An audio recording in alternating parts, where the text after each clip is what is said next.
अस्सलाम वालेकुम। आज हम आपके लिए अपने channel animated stories with Shahnaz पे एक उर्दू कहानी लेकर आए हैं। वीडियो को शुरुआत से आखिर तक ज़रूर देखें ताकि कमेंट सेक्शन में अपनी सलाह दे पाएँ। और हाँ, शुरुआत में ही हमारे चैनल को सब्सक्राइब कर लें, बाद में जहन से निकल ना जाए। गौहर और माहिरा बचपन की सहेलियां थीं। एक तरफ गौहर को पढ़ाई लिखाई के साथ साथ फैशन में बड़ी दिलचस्पी थी, जबकि माहिरा को पढ़ना पसंद था लेकिन फैशन को वो तवज्जो नहीं देती थी। फिर भी इन दोनों की दोस्ती बड़ी गहरी थी। दोनों ने अपनी तालीम हासिल की।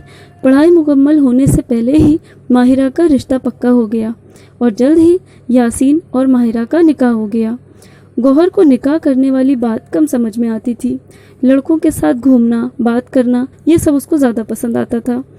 जैसे ही शादी की बात होती तो रिश्ता करने से इनकार कर देती थी।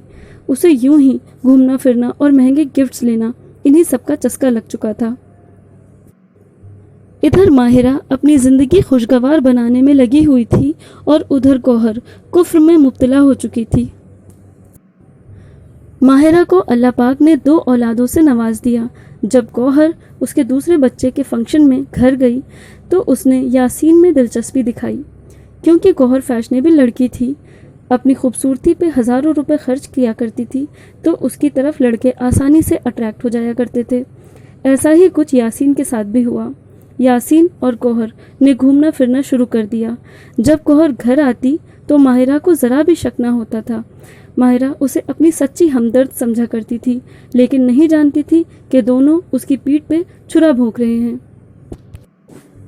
माहिरा को उसके पीठ पीछे होने वाले कुफ्र का ज़रा भी अंदाज़ा नहीं था, क्योंकि एक तरफ बचपन की पक्की सहेली और दूसरी तरफ बेपनाह मोहब्बत करने वाला शौहर। अब इन दोनों ही रिश्तों पे कोई शक कैसे करे। एक दिन गौहर और यासीन को साथ घूमते हुए माहिरा की मामूजात बहन ज़ेबा ने देख लिया और फ़ौरन अपनी बहन माहिरा को फ़ोन मिलाकर पूरी बात बता दी। माहिरा को उसकी बात सुनकर हैरानी तो हुई, लेकिन उससे भी ज़्यादा अफसोस हुआ। अब माहिरा सोच में पड़ गई, यासीन से बात करूं या ना करूं, और बात करूं तो क्या ज़ेबा का नाम बताऊं। काफ़ी सोचने समझने के बाद उसने सोचा जो भी हो, यासीन से बात करना ज़रूरी है। कम से कम मुझे ये तो पता चले कि इस बारे में यासीन क्या कहते हैं।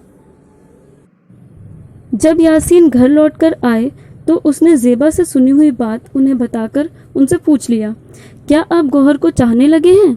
यासीन ने ताव दिखाकर बात की। बोले, वो तुम्हारी दोस्त है, ख़रीदारी करने में परेशान हो रही थी, इसलिए मुझे फ़ोन करके बुला लिया। तुम कहो तो आइंदा से कह दूं, माहिरा तुम पे शक करती है, इसलिए मैं नहीं आऊँगा। ये कहकर पाँव पटके और वहाँ से चले गए।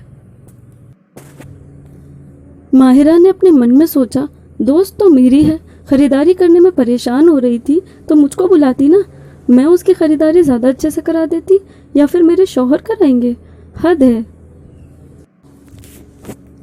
और यासीन ख़रीदारी का बहाना बनाकर मुझे बेवकूफ़ समझ रहे हैं। लेकिन अब माहिरा जान चुकी थी कि उन दोनों ने नाजायज़ ताल्लुक़ बना रखे हैं। जब भी गौहर घर आती तो माहिरा उस पर नज़र रखती थी। देखते देखते कई साल गुजर गए। माहिरा गौहर के लिए रिश्ते बताती तो गौहर आग बबूला होकर कहती, जो शख्स मेरे काबिल होगा उसे मैं देखते ही समझ जाऊंगी, तुम मेरे लिए परेशान मत हो। माहिरा तो अपने मन में बस यही सोचती कि तुम मेरे शौहर का पीछा छोड़ दो और मैं तुम्हारी शादी के लिए परेशान ना हूँ। एक दिन गौहर के दिल में दर्द उठा। डॉक्टर को दिखाया तो उन्होंने जांच करवाई। रिपोर्ट में निकला कि गौहर को कभी भी दिल का दौरा पड़ सकता है। वो एक हार्ट पेशेंट है। 2 रोज़ बाद ही उसे दिल का दौरा पड़ा, जिससे उसका इंतकाल हो गया। इतनी कम उम्र में गौहर का इंतकाल हो गया। पता नहीं अल्लाह पाक की तरफ से गौहर को दगाबाजी करने की सज़ा मिली थी या क्या था। माहिरा की आंखों में आंसू नहीं थे। उसकी आंखों के सामने तो सिर्फ यासीन और गौहर की अय्याशी की झलकियां आ रही थीं।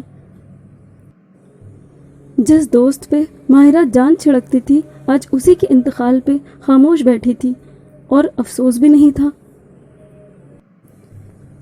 कुछ रोज़ बाद यासीन ने माहिरा को सच्चाई बताते हुए उससे माफ़ी मांगी। لیکن کیا ماہرہ کو واقعی میں یاسین کو معاف کر دینا چاہیے؟ کامنٹ سیکشن میں اپنی رائے دیجیے۔ چینل کو لائک، شیئر اور سبسکرائب کرنا نہ بھولیں۔